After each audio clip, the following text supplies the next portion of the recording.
Break news చూస్తున్నాం. Bharat Australia మధ్య జరుగుతున్నటువంటి మూడో టీ20లో టీమిండియా ఘన విజయం సాధించింది.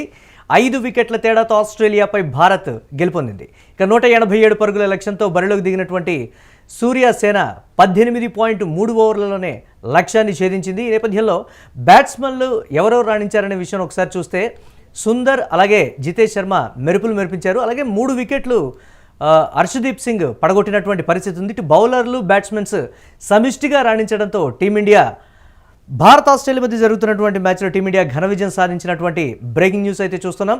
ఇందాక మనం చెప్పినట్లుగానే ఈ నేపథ్యంలో భారత్ గెలుపు అవకాశాలు ఎక్కువగా ఉన్నాయనేటువంటి మాట. రెండో టీ20లో చేసినటువంటి తప్పిదాలని సరిచేసుకుంటూ బ్యాటింగ్లో బౌలింగ్లో కూడా టీమిండియా రాణించి కీలకమైనటువంటి టీ20లో గెలిచినటువంటి పరిస్థితి ఉంది. 5 టీ20ల సిరీస్లో భాగంగా 1-1తో సమం చేసినటువంటి పరిస్థితి ఉంది. మొదటి టీ20 వర్షం కారణంగా రద్దయినటువంటి పరిస్థితి ఉంది. రెండో టీ20లో ఆస్ట్రేలియా గెలుపొందింది. ఇప్పుడు మూడో టీ20లో భారత్ గెలుపొందడంతో 1-1తో సిరీస్ని అయితే సమం చేసినటువంటి పరిస్థితి ఉంది. దీనికి సంబంధించి మరిన్ని అప్డేట్స్ స్పోర్ట్స్ అనలిస్ట్ వెంకట గారు అందిస్తారు. వెంకట గారు, మీరు ఇందాక ప్రిడిక్ట్ చేసినట్లుగానే విజయం భారత్ సొంతమైంది, సమిష్టిగా రాణించినటువంటి పరిస్థితి. అలాగే వాషింగ్టన్ సుందర్ బ్యాటింగ్ 49 పరుగులతో అజేయంగా నిలిచినటువంటి పరిస్థితి ఏంటి, ఎలా విశ్లేషిస్తారు మీరు? ఈ మ్యాచ్ లో టీమిండియా ఆల్రౌండర్ ప్రదర్శన చేసిందని చెప్పాలి. ముఖ్యంగా బౌలింగ్ విభాగంలో హర్షదీప్ సింగ్ చాలా అద్భుతంగా రాణించాడు. అయితే బౌలింగ్ విషయంలో కొన్ని లోపాలు ఉన్నప్పటికీ కూడా హర్షదీప్ సింగ్ ఏదో కీలక సమయంలో వికెట్లు దిగడం, తొలి ఓవర్లో అలాగే తన రెండో ఓవర్లో కూడా వికెట్ దిగడం జరిగింది. ఇక ఆఖరిలో కూడా అటు లాస్ట్ ఓవర్లో ఫ్లాగ్ ఓవర్స్ లో కూడా వికెట్లు తీయడం భారత్ కలిసి వచ్చిందని చెప్పాలి. దీంతో ఆస్ట్రేలియా భారీ స్కోర్ చేయకుండా కట్టడి చేయగలిగింది. టిమ్ డేవిడ్ దూకుడు చూస్తే ఆస్ట్రేలియా కనీసం 200 నుంచి 220 పరుగులు చేసే అవకాశం ఉందని అందరూ అంచనా వేశారు. అతను 38 బంతుల్లో 74 పరుగులు పైగా చేశాడు. అయితే దానికి తోడు స్టోయినిస్ కూడా, వీళ్ళిద్దరు కూడా అర్ధ సెంచరీలతో రాణించడంతో ఆస్ట్రేలియా ఖచ్చితంగా 200 నుంచి 220 పరుగులు చేసే అవకాశం ఉందని కూడా అంచనా వేసిన పరిస్థితి. అయితే హర్షదీప్ సింగ్ కానీ ఇతర బౌలర్లు ఎవరైతే ఉన్నారో వరుణ్ చక్రవర్తి వీళ్ళందరూ కూడా సమిష్టిగా రాణించినాడు. బూమ్రా కూడా కాస్త కట్టుదిట్టంగా బౌలింగ్ చేయడంతో ఆస్ట్రేలియా 186 పరుగుల వద్ద ఇన్నింగ్స్ ముగించింది. ఇక ఆ తర్వాత బరిలోకి దిగినటువంటి భారత్ కు అభిషేక్ శర్మ మంచి శుభారంభాన్ని అందించాడు. 2 4లు 2 6లతో 16 బంతుల్లో 25 పరుగులు చేశాడు. అతని ఇన్నింగ్స్ కాస్త ఈ మ్యాచ్ లో కొంచెం ఎంటర్టైనింగ్ అనిపించింది. ఇక ఆ తర్వాత శుభ్మన్ గిల్ యథావిధిగా ఆస్ట్రేలియాలో మరోసారి తనకు చేత కాదు, తాను సమర్థవంతమైన బ్యాట్స్మెన్ కాదు అనేది ఖచ్చితంగా నిరూపించుకోగలిగాడు. ఇక ఇప్పుడు సూర్యకుమార్ యాదవ్ కూడా గత కొంతకాలంగా ఫామ్ లో లేడు. ఇక ఈ మ్యాచ్ లో కూడా అదే విధంగా ప్రదర్శన చేయడం జరిగింది. అయితే ఆ తర్వాత తిలక్ వర్మ గానీ, అక్షర్ పటేల్ గానీ, వాషింగ్టన్ సుందర్ గానీ, జితేష్ శర్మ గానీ వీళ్ళు నలుగురు కూడా చాలా అద్భుతంగా రాణించారనే చెప్పాలి. తిలక్ వర్మ అన్ని వికెట్లు పడుతున్న సమయంలో చాలా జాగ్రత్తగా ఆడటం, అదే సమయంలో కాస్త ఒక 4 ఒక 6తో కూడా కాస్త దూకుడుగా ఆడే ప్రయత్నం చేశాడు. కొన్ని స్వీప్ షాట్లకు అలాగే బ్యాక్ స్వీప్ షాట్లు కూడా ట్రై చేసిన పరిస్థితుంది. అయితే కొన్ని అదే క్రమంలో అవుట్ కావడం కూడా జరిగింది. ఇక అక్షర్ పటేల్ కూడా కాస్త వికెట్ల పతనాన్ని అడ్డుకునే ప్రయత్నంలో అతను దూకుడుగా బ్యాటింగ్ చేసినా సరే ఎక్కువ బౌండరీలు అయితే రాలేదు. ఇక వాషింగ్టన్ సుందర్ గురించి ఎంత చెప్పినా తక్కువ అవుతుంది. అతనికి అవకాశం వచ్చిన ప్రతిసారి కూడా అద్భుతంగా రాణిస్తూ దూసుకుపోతున్నాడు వాషింగ్టన్ సుందర్. అటు టెస్ట్ జట్లోనైనా, వన్డే జట్లోనైనా, టీ20 జట్లోనైనా సరే సరైన అవకాశం వస్తే చాలు తన సత్తా ఏంటో చూపిస్తారంటూ కూడా నిరూపించాడు. బౌలింగ్ లో అతనికి అవకాశం రాలేదు. ఇక బ్యాటింగ్ లో అతనికి వచ్చిన అవకాశాన్ని 2 చేతులు అందిపుచ్చుకున్నాడు. 4 6లు. అతను ఆడిన విధానం చూస్తే మాత్రం చాలా అద్భుతంగా అనిపించింది. ఎందుకంటే ఆఫ్ సైడ్ ఎప్పుడు కూడా అతను of side short pitch balls ఎప్పుడు కూడా చాలా అద్భుతంగా ఆడతాడు. ఫుల్ షాట్స్ ఈ మ్యాచ్ లో కూడా అలాగే అతను కొట్టిన 4 6లు కానీ 3 ప్రతి ఒక్కటి కూడా అద్భుతంగానే ఉన్నాయి. ఇక టాప్ ఆర్డర్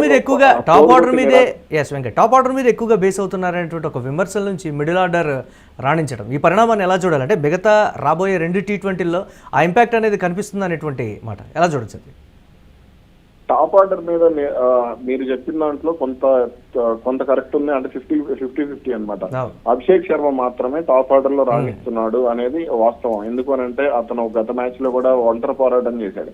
కానీ ఈ మ్యాచ్ లో తర్వాత మిడిల్ ఆర్డర్ లో వాషింగ్టన్ సుందర్ గానీ లేదంటే తిలక్ వర్మ గానీ వీళ్ళిద్దరు అద్భుతంగా రాణించారు. దీంతో భారత్ సునాయాసంగా విజయం సాధించగలిగినాడు. రన్ రేట్ విషయంలో కూడా చాలా జాగ్రత్తగా ఆడింది. కానీ టాప్ ఆర్డర్ ఇప్పుడు కూడా అంటే ఆస్ట్రేలియా పర్యటన 3 టీ20లో చూసుకుంటే శుభ్మన్ గిల్, సూర్యకుమార్ యాదవ్ వీళ్ళిద్దరు కూడా రెగ్యులర్ గా ఫెయిల్ అవుతూ వచ్చారు. లాస్ట్ మ్యాచ్ లో సంజు శాంసన్ గానీ, తిలక్ వర్మ గానీ వీళ్ళిద్దరు కూడా ఫెయిల్ అయిన పరిస్థితుంది.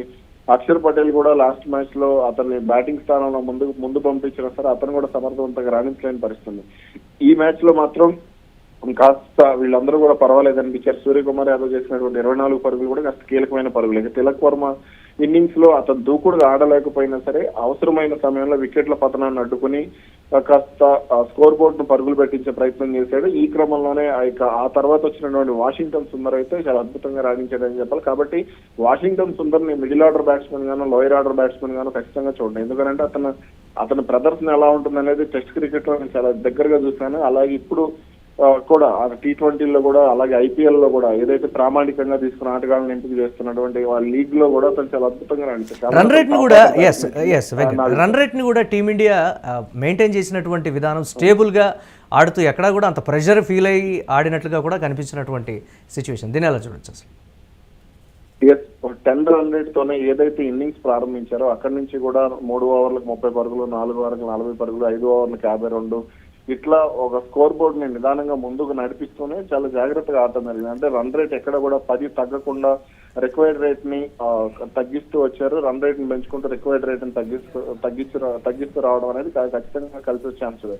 ఇప్పుడు మ్యాచ్ ముగించిన విధానం కూడా 10 రన్ రేట్ తోనే ముగించడం జరిగింది. ఖచ్చితంగా ఇది అంటే ఒక పక్కా వ్యూహంతో ఖచ్చితంగా ఓవర్ కి 10 పరుగులు రావాల్సిందే, వికెట్లు పడుతున్నా సరే 10 పరుగులు రావాల్సిందే అనే లక్ష్యంతో ఆడటంతో భారత్ కి ఖచ్చితంగా ఆ విజయం దక్కిందని చెప్పాలి. Right, thanks for updates Venkat. అలాగే T20 మ్యాచ్ల విషయానికి వస్తే ఇప్పుడు 2 T20 మ్యాచ్లు జరిగినటువంటి పరిస్థితి, ఒకటి ఫలితం తేలకుండా ఉంది. రాబోయే 2 T20ల్లో భారత్ గెలిస్తేనే సిరీస్ని కైవసం చేసుకునేటువంటి పరిస్థితి ఉంది. ఇటు వన్డే సిరీస్ కోల్పోయినటువంటి భారత్ దీనికి సంబంధించి ఖచ్చితంగా T20 సిరీస్నైనా సరే గెలిచి అటు జరగబోయేటువంటి దక్షిణాఫ్రికా టూర్కు వెళ్ళాలనేటువంటి ఒక మాట కూడా ఉంటుంది.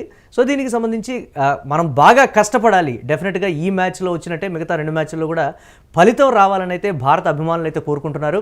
ఆస్ట్రేలియా గడ్డ మీద ఒక సిరీస్ గెలిచి రెట్టించినటువంటి ఉత్సాహంతో అటు సౌత్ ఆఫ్రికాతో జరగబోతున్నటువంటి టెస్ట్ సిరీస్లో భారత్ ఆడాలి అనేటువంటిది అయితే అభిమానులు కోరుకుంటున్నటువంటి పరిస్థితి.